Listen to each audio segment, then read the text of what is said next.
Hello everyone, this is Blago. Today we're gonna talk about creating a financial model for an e-commerce company. Now, this is just regular e-commerce company that sells different types of products, maybe fashion, accessories, shoes, similar types of product categories. Now, before we jump into Modeliks to actually create the financial model and the financial plan for this imaginary e-commerce company, let me first explain how the model will be structured. Because when you build a financial model for any company, regardless whether it's an e-commerce or a different company, the most important thing is that that model is built based on the specific value drivers that have the highest influence on the results, the financial results of your business. Let me explain this through a value driver tree, and it will become much easier to understand. Now, let's see how a typical e-commerce financial model is structured from the perspective of a value driver tree. So, first we're going to start with understanding how are we going to calculate the total revenue for this e-commerce company. The total revenue for an e-commerce company usually has two main revenue streams. One is a product sales revenue stream, and the second one is a shipping revenue stream. Some companies might not charge for shipping, so in that case, they will not have a shipping revenue stream, but most companies do. So these are the two main revenue streams that an e-commerce company has. Now, how are we going to calculate the product sales revenue? First, the product sales revenue is equal to the number of net orders that we are able to generate with our business, multiplied by the average order value. The average order value is not the average price of all the products that we're selling. The average order value is the total amount of money that a customer pays for any single order that they make on our platform. Because within one order, customers could usually be buying 5, 10, 15 different products. So average order value is the total amount customers pay per order. Now, net orders multiplied by average order value. Now, how are we going to calculate the number of net orders? In an e-commerce business, returns of orders is an inevitable thing. It's a typical thing. So first, we have to calculate the total gross number of orders that we are going to generate with our business, and then subtract the returned orders from the gross orders in order to come to the net number of orders that we generate. So how are we going to calculate the gross number of orders? Well, it depends on the total number of customers that we have for our business, multiplied by the percent of active customers, multiplied by the number of orders per active customer. Let me explain one by one these three drivers. The total number of customers, usually this would be our subscribers. If we're an e-commerce company that we're selling online on a website, usually we would ask people to subscribe when they become a customer. So that subscription list of all our subscribers is our customer base. If we have an app, then everyone that has downloaded our app is our customer. Now, from our total customers, not all of them will be active or will be buying from us every single month. Some of them, only a percentage of them would be active and buy from us every single month. So we need to know this the percent of customers that are actually active customers on monthly basis. And then, so we multiply the total customers by the percent of active customers, and then we multiply it by the number of orders, the average number of orders that an active customer makes per month in our business. So those customers that are not active, they make 0 orders per month. But those that are active, what is the average number of orders that they make per month for on our platform? So this is how we're going to calculate the total number of gross orders. Now, the returned orders calculation is simple from a perspective of that it is calculated as the total number of gross orders that we have in a business, and then a percent of returned orders. Every e-commerce business will have returned orders. Now, depending on the type of products you're selling, you'll have that percent could be higher or lower. Some e-commerce businesses will have returns up to 20 and 25% of the sales that they generate. So number of returned orders is equal to total gross orders multiplied by the percent of returned orders. Now, the value driver tree continues in order for us to calculate the total number of customers that we have in our business. And this is equal to the beginning number of customers that we have at any specific point of time, plus the new customers that we are able to acquire during that period, minus the churned customers during that period. Churned customers are those customers that have decided that they do not want to be our customers anymore. For example, if our customers, if we have an app, if someone deletes the app or unsubscribes from our app, that's a churned customer. So total number of customers is equal to beginning customers plus new customers minus churned customers. And new customers depends on two different drivers, and those are and the way that we're going to calculate the number of new customers is going to be the number of beginning customers that we have at any point of time in any period during our forecast, multiplied by a customer growth rate. There is a different way to calculate the number of new customers, but for the purpose of this model, this is going to be our calculation methodology. And then the number of churned customers is equal again to the number of customers at the beginning of a period multiplied by a percentage churn rate. So this is the value driver tree for, or the calculation logic for the product sales revenue. It is important to build the product sales revenue based on this level of detail, based on the drivers that actually have an impact on the product sales revenue.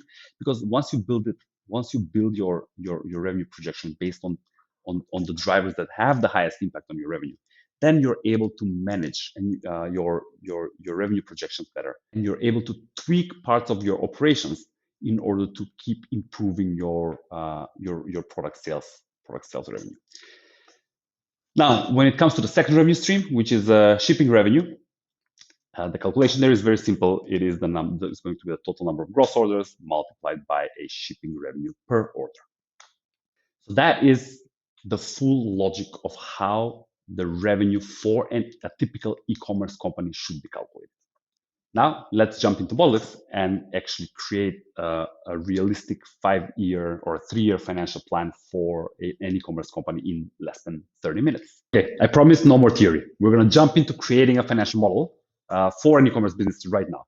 But I wanted to go through the value driver tree of an e-commerce business with you, because it is important for you to understand how some operational value drivers like churn rates, customer growth rates, average order values, average number of percent of active customers, number of purchases per active customers. All of these drivers are really important for you to manage when you start, as you're running your e-commerce company. All of these drivers are really important for you to manage, because improvement in any one of these drivers could have a significant improvement in your total revenue that your e-commerce company is able to generate. So without further ado, let's jump into Modeliks and create a 3-year plan for an e-commerce business in less than 30 minutes. So this is Modeliks. In order to create a professional financial plan for an e-commerce business, or for any business actually, you would have to go through these 8 sections up here in Modeliks. Meaning, you have to define your revenues, your cost of goods sold, your employees, expenses, assets, financing, taxes, and working capital.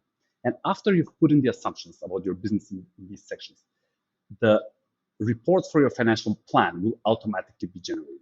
The reports are automatically generated profit and loss statement, balance sheet, and cash flow statement. So let's jump into and start with defining our revenues for our e-commerce business. Now, first, as we said, we will have 2 revenue streams for our e-commerce business. One is going to be product sales revenue from selling products on our platform, and shipping revenue. Now, let's start with product sales revenue. Our product sales revenue will be calculated as the total number of net orders that we are able to generate, multiplied by the average order value, or the value per order. Now, in order to calculate the net orders for the net order sales for our sales that we're going to have, we're going to calculate that as the total gross orders, the total orders that we're going to have, reduced by the number of returned orders. In any e-commerce business, it's inevitable that some of the orders that you have, people will return them back to you. And depending on the business itself, the return rates could be up to 25% of the gross orders. So let's start with defining the gross orders for our business. The gross orders will be calculated as the number of total customers that we have in our business multiplied by the percent of active customers, that percentage of total customers that actually buy on a regular basis from us, and multiplied by the number of orders per active customers, or the number of average orders per active customers. Now, in order to come to the number of customers, this will be calculated as for every period within our forecast period. The number of ending customers will be equal to the number of customers at the beginning of a period, plus any new customers that we are able to get through that period, minus any churned customers or customers that decide not to be our customers and unsubscribe from our platform. So, number of new customers. Let's start from there. The number of new customers will be equal to the number of beginning customers that we have at the beginning of each period. And let's say that for the first month, we've had 1,000 customers, multiplied by a customer growth rate. Yeah? So let's say that we are able to grow our customer base by 10% every month. So on a monthly basis, we're growing our customer base by 10. And then on annual basis, for the future years, we're going to grow by, let's say, 50%. So with those growth rates, we've calculated the number of new customers that we are able to get in each period. Now, the number of churned customers is going to be equal, again, to the number of ending customers that we have, multiplied by a churn rate, or percent of customers which will churn throughout each period. And let's say that 2% of our customers on a monthly basis are going to churn. And that on annual basis, about, let's say, 20% of customers are going to churn. Now, with those couple of inputs, we have calculated the number of churned customers. Now, what is left to do is define what is the percent of those total customers that we have that are active customers or buying on a regular basis. So we have in the first month 1,000 customers. Let's say that 40% of them will buy our services on a regular basis, on a monthly basis, and then on average, and then on the annual basis, let's say 90% of our customers are gonna purchase our products. Okay. Now, the last input is the number of orders per active customer. On a monthly basis, let's say from those that are active customers that actually buy our products, that they buy our product on average 2 times. And then on annual basis, from the 90% of customers which are actually active customers, let's say that they buy our products on average about 20 times. Now, with these inputs, we have calculated the total number of gross orders. Now let's get to the returned orders. The returned orders calculation is total gross orders multiplied by the percent of returns, or percent of the gross orders that are being returned by customers. Let's say that 5% of our orders are being returned. And with just that input, we've calculated the number of returned orders. The final input is the average cost, our average order value, or the price that the customer pays on average for each order. So let's say that on average, customers pay $100 per order. And with that, now we have calculated the total product sales revenue. We expect to have $82,000 of revenue in the first month, growing up to $191 in the last month of the first year. And then on annual basis, 1.5 million in the first year, 5 million and 7 million in the second and third year. So that's how we calculate our product sales revenue. Now let's move on to our shipping revenue. It's a very simple calculation here. It is the shipping revenue will calculate based on the total gross orders that we have for our business, multiplied by the shipping revenue per order. Let's say that we charge customers $5 shipping cost for every order that we ship. With just that input, now we have calculated the total shipping revenue. So the total revenues for our e-commerce business are now calculated: 1.6 million in total in year 1, 5.8 million in year 2, and 7.6 million in year 3. And that's it. As simple as that, we have calculated the total revenues for our e-commerce business.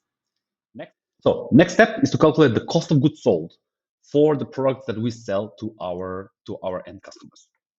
Now, an e-commerce business typically would have several direct costs that we incur for selling our products to our end users.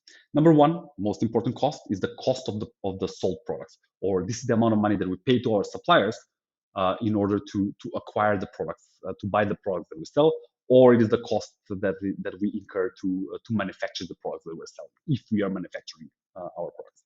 Then you have shipping costs, you have packaging costs, returned order costs, and lost and stolen goods cost. So let's start with the most important one, which is the cost of sold products.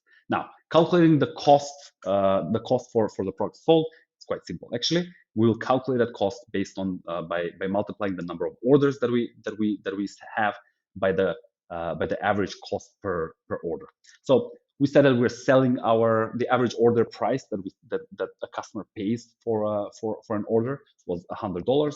So let's assume that the cost for those products for us is $40 per order, and let's assume that doesn't change over time.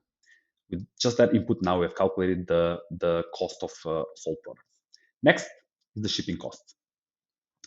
Shipping costs, we have, again, it will be calculated based on the number of orders times the shipping cost per order. So let's assume that it costs us $2 for shipping an order to a customer. Again, with only that one input, now we have calculated the shipping cost for our business. Next, packaging cost. Amount of money that it costs us to package all the products that we're selling into and get them ready for shipping. So let's say, again, it will calculate based on the number of orders multiplied by the cost per order, packaging cost per order. So let's assume that it costs us $1 of packaging for each order. That's it. We've calculated the packaging cost. Next is the returned orders cost. When we were defining the revenues for our e-commerce business, we already calculated the number of returned orders that we expect to have in our business. So here we have the returned orders already calculated. Now we just need to input the average cost per return. And the average cost per return is usually the shipping cost that we pay to our logistics supplier to bring the order back from the customer into our website, into our warehouse. So let's say that it costs us $2 for bringing the order back from the customer to our warehouse. And with just that input, now we have calculated the cost of returned orders. And finally, lost and stolen goods costs. Now, it is inevitable in every e-commerce business that a part of the orders that we're shipping are either going to get lost or they're going to get stolen. So usually the way to calculate the lost and stolen goods cost, you would multiply the number of orders by the percent of orders which get lost or stolen. So let's say that that's 2%. And then multiplying that by the average cost per order. The average cost per order we already defined when we were calculating the cost of sold products. So that's already calculated there. So just with inputting the percent of stolen orders, lost and stolen orders of 2%, we have calculated the lost and stolen goods cost. That's it. With those few inputs, now we have calculated the total direct cost or the cost of goods sold for our e-commerce business. Next, we need to define our employee costs. Now, in the e-commerce financial model template in Modeliks, we have already predefined certain categories of employees that e-commerce businesses have. Now, if you have a smaller business, e-commerce business, you might not have all these employee types. If you have a large e-commerce business, you might need to add more employee types and more employees. But in the financial model template, the way we have organized the employees is by three main categories. One is sales and marketing employees, research and development employees, and general and administrative type of employees. Now, within sales and marketing, you have chief marketing officer, your production staff, sourcing, packaging, logistics, customer support, and marketing type of employees. Your research and development team is usually you would have a chief technical officer, your engineers, quality assurance employees, and product management. And then in general administrative, you have your CEO, CFO, human resources, and then office support employees. Now, how do you input? How do you input? How do you calculate your employee cost? Usually, your employees would fall into two categories: types of employees, or types of employees which are not directly correlated with the number of orders that you have in your business, or they don't grow as the business grows. An example of this type of employee is, for example, the chief marketing officer. You will always have one chief marketing officer, no matter how large your business grows. You will always have one chief marketing officer. So for these type of employees, you would just need to enter the number of people that you expect to have from that type. So let's say one chief marketing officer, and that this will not change over time. And then input the employee cost, or the gross salary that you pay for this employee. So let's imagine that we pay $10,000 per month to our chief marketing officer as a gross salary, or $120,000 per year. With that, we have calculated the employee cost for our CMO. Now, the second type of employees are those that are that the number of employees will grow as our business grows. And in order to estimate the number of employees that you will need for these employees, you should link them logically based on the value drivers for the e-commerce business, in order to automatically calculate the number of employees as your business grows. So an example of this is, let's say, the customer support team. The customer support team, again, the total cost for the customer support employees will be calculated as the total number of employees that you have in customer support, multiplied by the gross salary per employee. But the number of employees that you need should not be an input. It should be calculated based on the number of orders that you have in your business. Should be directly connected to the number of orders. So the calculation for the number of employees within Modeliks is that we base it based on the total number of customer support tickets that you expect to have in your business, and this will grow over time, divided by the capacity or the number of tickets that one customer support employee can handle in any period of time. Now, to calculate the number of customer support tickets, we will calculate it based on the number of total orders that we expect to have, and we already defined the number of orders when we were defining our revenues. And the second input is the capacity, or the number of tickets that a customer support employee can handle. So let's assume that one customer support employee can handle 500 tickets per month and 5,500 tickets on an annual basis. So now the total support tickets will be number of orders multiplied by the number of support tickets per order. How many support tickets do we usually get from our customers per order on average? So let's say that for each order we get one customer support ticket on average. Some customers might just buy without contacting customer support. Others might ask 4 questions before they actually purchase from our platform. So on average, let's say that for each order we get one customer support ticket, and that one customer support employee can handle 500 tickets. So based on that, we now see that at the beginning we'll need 2 customer support employees, and as our business grows, also the number of customer support employees that we need automatically and logically grows. Now, the only other input is the employee cost. How much are we paying gross salary to our customer support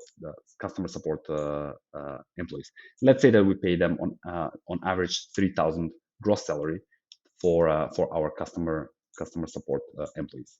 So with that input, now we have the total customer support employee cost, which is the number of employees multiplied by the employee cost, or the gross salary per employee. And that's it. With that, we've calculated the customer support employee cost. Now, I'm not going to go through the rest of the employees for sake of time, but if you go one by one through all the employee types that we have here and input the assumptions, you will have the total employee cost calculated in no time. If there are too many employees here in our template, just delete the ones that you don't need. If we're missing some based on your specific business, just click on Add Employees here, and you can add any employees or types of employees that you would need, and they're not available in the Modeliks template. So now, next, let's move on to expenses. Expenses are the direct, are the operating expenses that our business incurs in order to run our operations. And usually they're split into direct operating expenses. You have sales and marketing operating expenses and general and administrative operating expenses when it comes to an e-commerce business. Now, first thing, e-commerce business is online, so you would have some hosting and IT infrastructure cost. So let's say that we are paying $500 for IT and servers and IT infrastructure per month, $6,000 per year. Payment processing, next direct cost. Usually, your customers are either paying online with a credit card, where your payment processor is taking a specific percentage from the sale, or they are paying cash on delivery, which again will have some kind of a percentage cost that you would have to pay to your service provider for cash on delivery service. So on average, let's say that about 2.75% of your sales is going to be your payment processing expense. And let's say this will not change over time. So with that input, now we've calculated the payment processing expenses. Next, sales and marketing. We have marketing costs for acquiring new customers. We have marketing costs for existing customers. We have affiliate costs, and we have sales expenses. Now, first, marketing costs for acquiring new customers. In order to calculate this, we've set up a formula where we would calculate the cost for acquiring new customers by multiplying the total new customers that we acquire, which we already defined when we were calculating our revenues, multiplied by the acquisition cost per new customer. So the new customers are already calculated. The only thing we need to input is the customer acquisition cost for every new customer. So let's assume that it costs us $100 to acquire every new customer in our business. Next, marketing costs for existing customers. Here, we would calculate it based on the existing customers, the total number of customers that we have, multiplied by a cost per existing customer. And this is usually not going to, existing customers will not incur as large cost as acquiring new customers, but you still have some cost for keeping your existing customers engaged. Well, whether that's email marketing software, or it's or an email or newsletter platform that you're using, or it's content that you're creating and providing to your customer base on a regular basis. There will be some cost for acquiring new customers.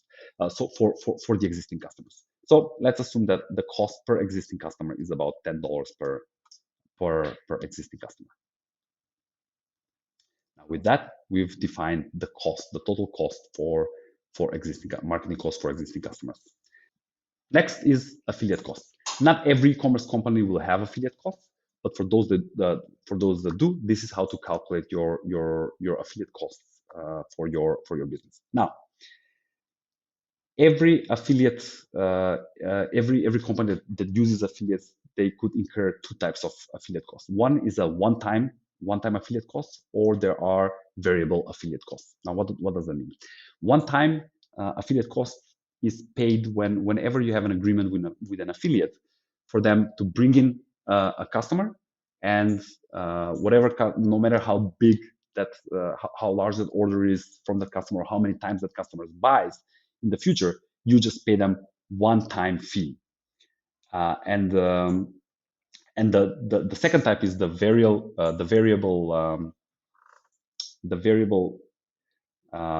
affiliate fees, where you would calculate the variable affiliate fees as a percentage of the total orders that come from affiliates, multiplied by a percentage affiliate fees as a percentage of the total revenues that these affiliates generate for you. So let's look at first the one-time affiliate costs. We have what percent. The first assumption is what percent of your total orders come through affiliates to whom you pay one-time fees. Let's say that 10% of all your orders come from affiliates to whom you pay one-time affiliate fee. And then the second input is what is the affiliate fee, the one-time affiliate fee that you pay per order. So let's say that this is $10. Now, that's it. Those are the only two inputs in order to calculate the one-time affiliate fees. Now, in order to calculate the variable affiliate fees, we have to define, again, what percent of our orders come through affiliates to whom we are paying variable affiliate fee. Let's say that 20% of our orders come from affiliates to whom we pay variable affiliate fees. What is the percent of revenue or the percent of the order that we pay to these affiliate fees? Let's say that we pay 15%. Let's say we pay 15% of the order value as a fee to our affiliates. So with those two inputs, now we have calculated the total affiliate costs. And finally, we have sales expenses. Sales expenses, we're going to define them as a percentage of total revenues. So let's say that all sales expenses are about 7% of total revenue. Next, let's define general and administrative expenses. There are a few types that an e-commerce company can incur. One, software licenses. Let's say there are different licenses that we use for running our business. Let's assume that we pay about $500 per month for software licenses. Number two, professional services. These are our lawyers, consultants, accountants that we have. So let's say that we pay another $1,000 per month for professional services. Rent. We have an office. We pay $2,000 for rent. Utilities, another $500 per month for utilities. Other general expenses, usually I like to calculate them as a multiplication between the total number of employees that we have in the business multiplied by a specific amount of money that we spend for general expenses for per employee. Because as the number of employees grows, also the other office general administrative expenses for a business will grow. So we have the total number of employees automatically calculated, multiplied by an expense per employee. Let's say we spend about $300 per employee for other general expenses. And with that, we have calculated the total expenses that our business will incur over time. Now, next step is going into assets. Assets are the things that a company owns that helps it operate. There are current assets and there are long-term assets. Current assets are things like cash balance, or the amount of money that we have on our bank account. Accounts receivable, this is the amount of money that customers owe to us for purchasing products. There's inventory. This is the amount of the value of all the stock, the inventory of products that we have in our warehouse waiting to be sold. And then there are long-term assets. This is usually plant, property, and equipment, buildings, land, machinery, vehicles, and so on. Tangible long-term assets. Now, cash balance is automatically calculated by Modeliks, so you don't have to touch that. Accounts receivable and inventory we will be calculating them at a later stage when we input the working capital functions here. So in the asset section, we only have to define the amount of money that we are going to spend in order to purchase equipment for our business to operate. And usually in an e-commerce business, the equipment we need to buy is office equipment, things like for our employees. These are computers, desks, chairs, things that we need in the office for our employees. So what are we going to do? We're going to edit for equipment. And we are going to go here, we're going to say next. And the way that the best way to calculate how much money you need to invest into equipment is to link it to the number of new employees that you expect to have every month. Because for every new employee, you need to buy a desk, a chair, a computer, and other equipment for them to be able to work. So there is a set formula where we say, what is the number of new employees that we get in our business? And then the second variable is, what is the equipment cost that we pay per employee? So let's say it costs us about $4,000 per employee that we have to pay whenever we hire a new employee in order to buy all the equipment that they need. So $4,000, we click Save and Close, and automatically the amount of money that we need to invest into assets for us into equipment has been calculated. Now, what we see is that we have a negative cash balance. That means that we need financing in order for this business to function, because otherwise you cannot have a negative cash balance. So let's go into financing here. That's the next step, and define how are we going to finance this business. Usually there are two sources of financing for any business. There is debt financing.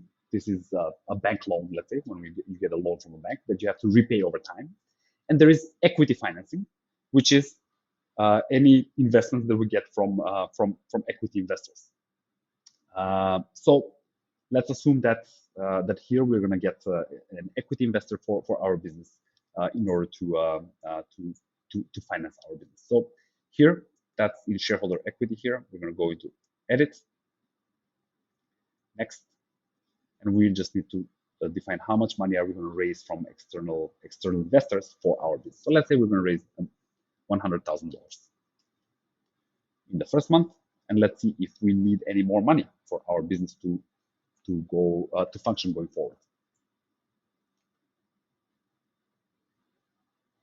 So now that we have defined that we are going to get $100,000 of equity financing, I'm going to go back into assets. I'm going to look at the cash balance. Now I see that the cash balance is positive everywhere, which means $100,000 of an investment is good enough for our business to function in the long run.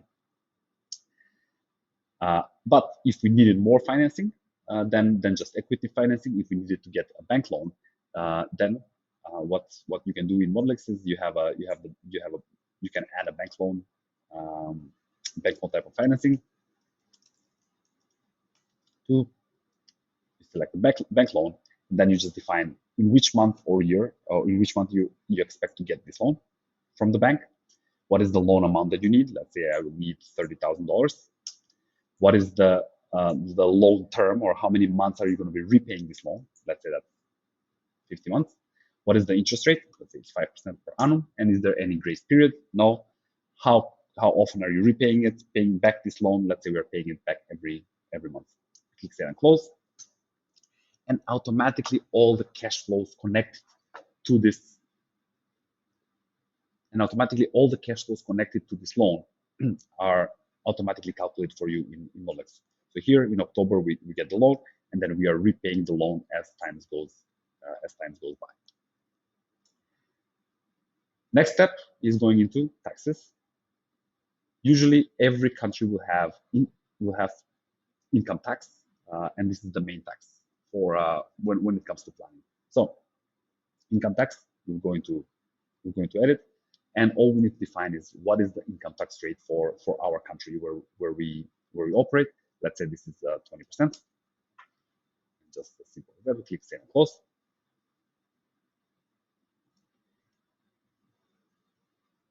Now, there is second type of tax in most countries, which is either VAT, value-added tax, or sales tax if your business is operating in the US. Now, you can calculate your VAT and your sales tax if you want for your plan with Modeliks. If you just click again here, Add Tax, and you select sales tax or VAT, you can calculate your sales tax and VAT. But usually for planning purposes, we don't calculate sales tax and VAT. But again, if you want to do that, you can do that. You can do that in Modeliks. Here you just select sales tax, you give it a name, sales tax, and you just specify what is the percentage sales tax that you're paying on your products and services. Say it's 7%. Click Save and Close, and it automatically calculates all your sales tax and all the payables and tax payables that you have towards the government. The final step before we finish our financial plan is defining the working capital assumptions. What does this mean? These are assumptions that help us specify at each point of time how much money are our customers going to owe to us for the products and services that we sell to them, what is the value of the inventory or the stock that we have that we hold in our warehouse at any point of time, and then the accounts receivable is the how much it specifies the amount of money that we owe to our vendors and our to our vendors for the goods and services that we purchase from them at any point of time. So the inputs are very simple. Accounts receivable, in order to estimate how much money are our customers going to owe us at any point of time, we need to provide inputs for two things. One is credit sales, and this is the percent of total sales, total revenues that we have that are going to be paid to us at a later stage. We sell them today, but we're going to get paid at a later stage. Now, usually in an e-commerce business, our customers most of the time they pay us at the time of purchase. So we are going to say that actually 0% of our or 100% of our credit of our revenues are going to get paid right away in 0 days. If, however, you're selling to some customers on with credit terms where you say buy today, but you can pay me 30 days later, what you would do is you would say whatever is the percentage of sales that you sell on credit terms. Let's say that 50% of our sales are on credit terms. And what are those credit terms? How many days do you have to wait to get paid? So let's say we have to wait for 30 days to get paid. That's it. Those are the only two inputs that you need in order to calculate the accounts receivable. Inventory, it's only one input, and that is the number of inventory days. What that basically means is that how long does it take us to sell the inventory, sell the products once they come to our warehouse. So from the moment they come to our warehouse, how long does it take us to sell them? Let's say this is 15 days. And finally, accounts payable, again, two inputs. What percent of all the things that we buy from vendors, we buy on credit terms? Let's say that we buy 60% of our products and services on credit terms. And how many days do we get to pay them? We get 30 days to pay them. With those two inputs, we have now calculated our working capital. And what that means is that if we go into assets, we're going to see under accounts receivable, this is the amount of money that customers will owe us at any point of time during these months and years. And this is the inventory, the amount of products that we need to hold in our inventory at any point of time during the forecasting period. And that's it.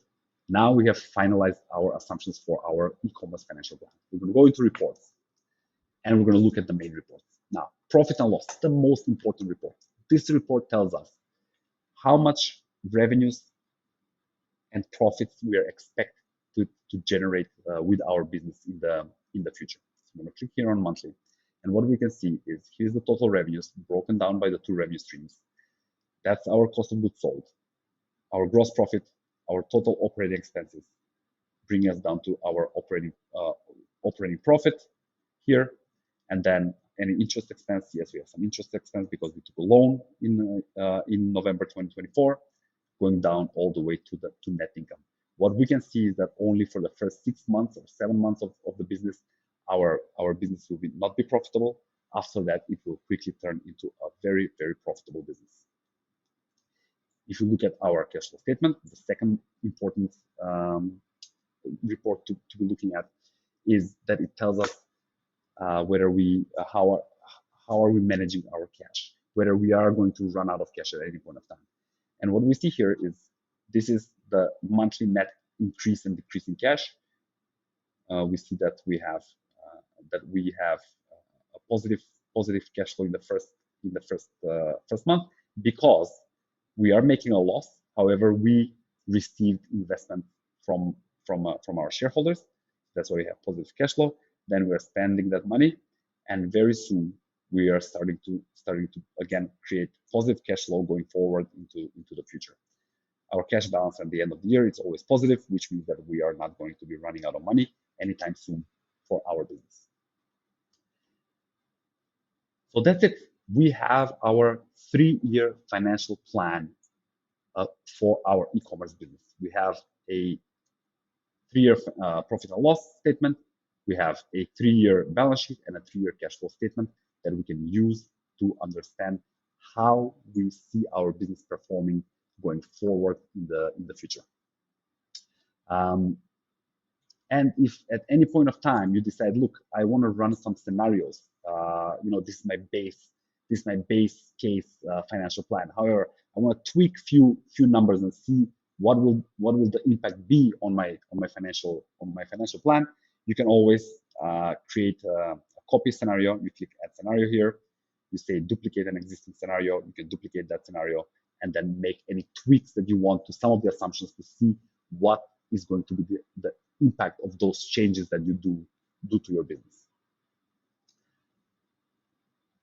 That's it. We have a full financial model, a driver-based professional financial model for an e-commerce company done within, with less than an hour. I hope this session was helpful for everyone. If you have any questions, do write them in the comments below. I will make sure to answer them, or contact me at contact us at modeliks.com. Have a great day, everyone. Bye bye.